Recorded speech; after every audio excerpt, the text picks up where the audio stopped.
Assalamualaikum warahmatullahi wabarakatuh. Halo semua, kembali lagi bersama saya. Di sini saya akan sedikit menjelaskan tentang materi asam dan basa. Jadi, asam adalah senyawa yang dapat memberikan ion H+ kepada zat lain, memiliki pH kurang dari 7 dan rasanya asam. Sedangkan basa adalah senyawa yang akan menyerap ion H3O+ jika berikatan dengan air. Rasanya pahit, licin, dan memiliki pH lebih dari 7. Berikut ini contoh dari asam dan basa. Yang pertama yaitu lemon. Lemon adalah salah satu buah yang memiliki rasa masam dan digolongkan ke dalam jenis asam. Sedangkan yang kedua yaitu sabun mandi, karena memiliki tekstur yang sangat licin jika terkena kulit dan digolongkan ke dalam jenis basa. Berikut ciri-ciri dari asam dan basa. Yang pertama yaitu asam. Asam mempunyai rasa yang sangat masam, bisa mengubah lakmus biru menjadi merah, pH-nya kurang dari 7, bersifat korosif, dan dapat menetralkan basa. Yang kedua yaitu basa. Basa memiliki rasa yang sangat pahit, terasa licin jika terkena kulit, pH-nya lebih dari 7, mengubah lakmus merah menjadi biru, dapat menetralkan asam. Selanjutnya yaitu teori asam dan basa. Yang pertama yaitu teori Arrhenius yang ditemukan oleh Svante August Arrhenius, yang menurutnya asam adalah zat yang jika dilarutkan dalam air dapat melepaskan ion hidrogen atau H-. Sedangkan basa yaitu zat yang jika dilarutkan dalam air dapat melepaskan ion hidroksida atau OH-. Contohnya yaitu HCl dalam asam. Menurut Arrhenius, ini merupakan asam karena ketika dilarutkan dalam air, dia bisa terurai dan menghasilkan H+ ditambah Cl-. Selanjutnya yaitu NaOH dalam basa. Karena bila dilarutkan dalam air, dia dapat terurai dan menghasilkan Na+ ditambah OH-. Berikut yaitu kekurangan dari teori Arrhenius. Yang pertama, hanya dapat menjelaskan sifat asam basa dalam pelarut air, tidak pelarut lainnya.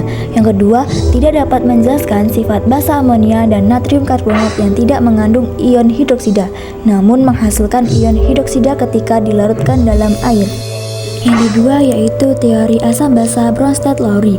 Menurutnya, asam adalah senyawa yang memberikan ion hidrogen atau proton atau biasa disebut dengan donor proton. Asam yang telah melepaskan satu proton akan membentuk spesi atau zat yang disebut dengan basa konjugasi. Dan basa adalah senyawa yang menerima ion hidrogen atau proton atau biasa yang disebut dengan akseptor proton. Basa yang telah menerima satu proton akan membentuk spesi atau zat yang disebut dengan asam konjugasi. Berikut kekurangan dari teori Bronsted-Lowry. Tidak dapat menjelaskan sifat asam basa yang tidak melibatkan transfer proton.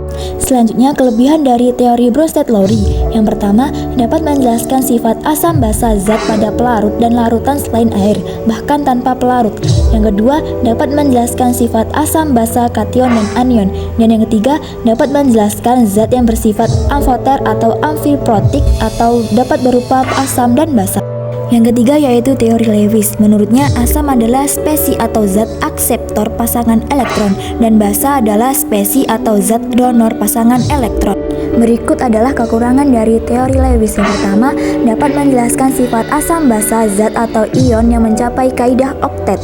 Yang kedua, hanya dapat menjelaskan sifat asam basa senyawa kovalen. Selanjutnya yaitu kelebihan teori Lewis. Yang pertama, dapat menjelaskan sifat asam basa yang tidak melibatkan transfer proton. Dan yang kedua, dapat menjelaskan sifat asam basa, oksida asam, dan oksida basa. Yang ketiga, dapat menjelaskan sifat asam basa senyawa yang memiliki pasangan elektron bebas. Yang keempat, dapat menjelaskan sifat asam basa senyawa organik seperti protein dan DNA. Asam dan basa dibedakan jadi dua, yaitu asam kuat, asam lemah, basa kuat, dan basa lemah. Asam kuat yaitu HClO4, HClO3, H2SO, Hi, HCl, HBr, HNO3. Asam lemah yaitu senyawa asam lain selain 7 senyawa asam di atas. Basa kuat yaitu BaOH2, SrOH2, CaOH2, KOH, NaOH, LiOH. Senyawa hidroksida golongan 1A dan 2A kecuali BeOH2, MgOH2. Basa lemah yaitu senyawa basa lain selain senyawa basa di atas. Selanjutnya yaitu pH asam dan basa. Jika nilai pH-nya 7 maka dia bersifat netral, dan jika apabila nilai pH-nya kurang dari 7 maka dia bersifat semakin asam, dan jika apabila nilai pH-nya lebih dari 7 maka dia akan bersifat semakin basa. Contoh soalnya sebagai berikut. Karena nilai Kb diketahui, maka bisa dipastikan NH3 merupakan basa lemah, di mana untuk menentukan OH-nya bisa menentukan dengan persamaan konsentrasi.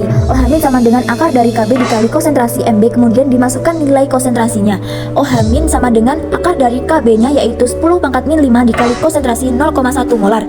Nah, hasilnya yaitu konsentrasi OH- sama dengan akar dari 1 dikali 10⁻⁶, maka konsentrasi OH-nya yaitu 1 kali 10⁻⁻.